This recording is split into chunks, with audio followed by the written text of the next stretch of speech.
कैलाश पर्वत कोई प्राकृतिक पर्वत नहीं है, बल्कि प्राचीन समय के उन्नत सभ्यता की अलौकिक तकनीक द्वारा बनाया गया एक पिरामिड है। रशियन खोजकर्ता डॉक्टर अर्नस्ट मुल्दशेव के अनुसार कैलाश पर्वत इतने अच्छे तरीके से बना हुआ है कि यह प्राकृतिक हो ही नहीं सकता। उनका कहना है कि इस पर्वत का बाकी पर्वतों की तरह ऊपर से त्रिकोणी न होकर चार कोने वाली होना, जो चारों दिशाओं को दर्शाते हैं, और इस पर्वत का धरती के बिल्कुल बीच में स्थित होना दर्शाता है कि यह प्राकृतिक नहीं हो सकता। उनका कहना है कि जब वह अपनी टीम के साथ यहाँ रुके थे तो रात के शांत वातावरण में कैलाश पर्वत के अंदर से किसी के बात करने और पत्थर गिरने जैसी कुछ आवाजें आ रही थीं, जिस पर उनका कहना था कि इस पर्वत पर कुछ ऐसे लोग रहते हैं जिन्हें देख पाना संभव नहीं है। पर्वत पर चढ़ने की कोशिश करने वालों का कहना है कि इस पर्वत के आसपास समय दुनिया के किसी भी हिस्से के मुकाबले ज्यादा तेजी से बीतता है। पर्वतारोहियों का कहना है कि कैलाश पर्वत में उनके बाल और नाखून तेजी से बढ़ने लगते हैं। उनके अनुसार धरती के बाकी हिस्सों में 2 हफ्तों में जिनके बाल और नाखून बढ़ते हैं, उनके यहाँ सिर्फ 12 घंटों में बढ़ जाते हैं। ऐसे पर्वत पर किसी का ना चढ़ पाना पूरी दुनिया को हैरान करता है।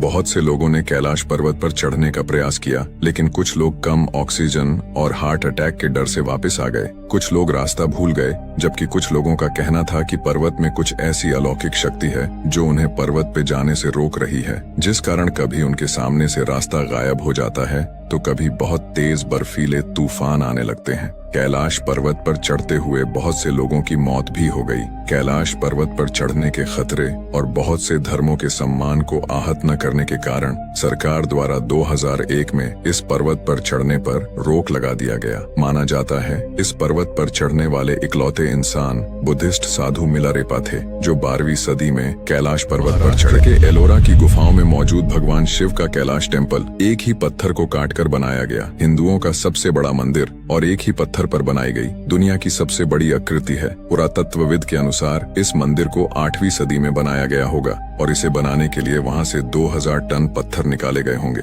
ऐसा आज के समय में इतनी टेक्नोलॉजी और इंजीनियरिंग के होने के बाद भी नामुमकिन सा लगता है। हजारों साल पहले के लोगों ने बिना किसी टेक्नोलॉजी और ज्यादा ज्ञान के इस मंदिर को इतनी सुंदरता से कैसे बना लिया था। पुरातत्वविद का मानना है कि आज की तकनीक से भी इस तरह के मंदिर को बनाने में 100 साल लग सकते हैं, लेकिन उस समय यह सिर्फ 18 सालों में बनकर तैयार हुआ था। इस मंदिर को इसकी अनोखी बनावट के लिए यूनेस्को वर्ल्ड हेरिटेज साइट में शामिल किया गया है।